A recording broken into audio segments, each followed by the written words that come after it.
Gordon Graham here with today's tip from Lexipol. Ladies and gentlemen, I've got to get very serious here.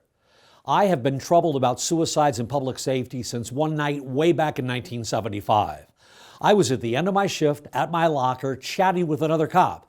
I went home, he went home. And when I got back to work the next day, I learned that he had killed himself. For years after, I asked myself this question: what did I miss in that conversation? And to this day, I still have not figured that out.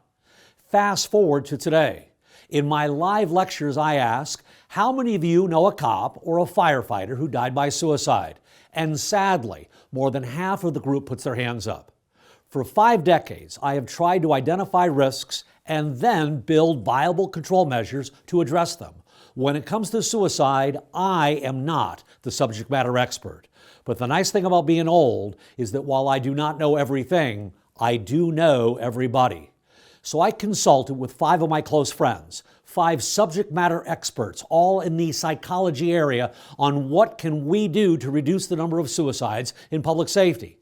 I will have much more to come from them in future tips, but here are a few initial thoughts. First, suicidal thinking among public safety professionals is not rare, and therefore it is very important to acknowledge it, to discuss it, and to problem solve around it, not with an extreme response, but with compassion, understanding, and a total lack of stigma. Second, for you leaders out there, it is imperative that valuing mental health is not just lip service. You can't be focused on short-term financial impacts such as sick time, and your open door policy needs to be real. One final thought for the day.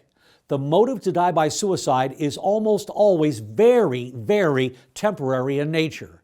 And the most common characteristic among people who survive suicide attempts is relief that the attempt was unsuccessful. Ladies and gentlemen, we have lost way too many members to suicide.